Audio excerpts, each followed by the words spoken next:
അപ്പോൾ ഇന്ന് നമുക്ക് 2 കുർത്തി സെറ്റ് കണ്ടാലോ? ഞാൻ ഓപ്പൺ ആക്കി കാണിക്കാം. ഫസ്റ്റ് വൺ വരുന്നത് ഒരു 2 പീസ് സെറ്റാണ്. സെക്കൻഡ് വൺ വരുന്നത് ഒരു 3 പീസ് സെറ്റാണ്.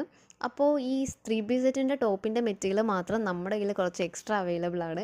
അതെന്താണെന്ന് വെച്ചാൽ ഇതിന് മുന്നേ സ്റ്റോക്ക് എടുത്തപ്പോൾ ഞാൻ അന്ന് കുറച്ചധികം മീറ്റർ എടുത്തിട്ടുണ്ടായിരുന്നു.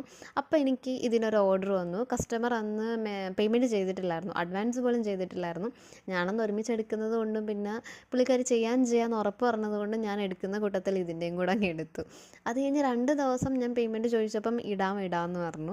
അത് കഴിഞ്ഞിട്ട് പിന്നെ റിപ്ലൈ ഒന്നുമില്ല. ബ്ലോക്ക് ചെയ്തിട്ടില്ല, പക്ഷേ മെസ്സേജ് സീൻ ചെയ്യുന്നില്ല, റിപ്ലൈ ഇല്ല. കുറച്ച് ദിവസം ഞാൻ നോക്കി, പിന്നെ ഞാൻ പോട്ടെ എന്ന് വെച്ചു. അങ്ങനെ ഇതിൻ്റെ ടോപ്പിൻ്റെ മെറ്റീരിയൽ മാത്രം ഞാൻ മാറ്റി വെച്ചിട്ടുണ്ട്. ഒന്നെങ്കിൽ എന്തെങ്കിലും കസ്റ്റമേഴ്സ് വരുവാണെങ്കിൽ സെയിൽ ചെയ്യണം, അല്ലെങ്കിൽ നമുക്ക് തന്നെ എന്തെങ്കിലും മോഡൽ ചെയ്യാമല്ലോ എന്ന് വെച്ചു. ഇപ്പോൾ ടൈം ഇല്ലാത്തത് കൊണ്ടാണ് കുറേ മെറ്റീരിയൽസ് ഇങ്ങനെ മാറ്റി വെച്ചിട്ടുണ്ട് മോഡൽ ചെയ്യാൻ വേണ്ടിയിട്ട്. ഇനി ഇതെല്ലാം ഒന്ന് ഒതുങ്ങിയിട്ട് വേണം ഷൂട്ടൊക്കെ എടുക്കാൻ വേണ്ടിയിട്ട്. അപ്പോൾ മിക്സ് ആൻഡ് മാച്ച് പോലെ നമ്മൾ ലേസ് ആഡ് ചെയ്തിട്ടുണ്ട് രണ്ടിലും. റെഫറൻസ് നമ്മൾ തന്നെ ചെയ്തേക്കുന്ന 2 മോഡലാണ് 2 കസ്റ്റമേഴ്സും തന്നേക്കുന്നത്.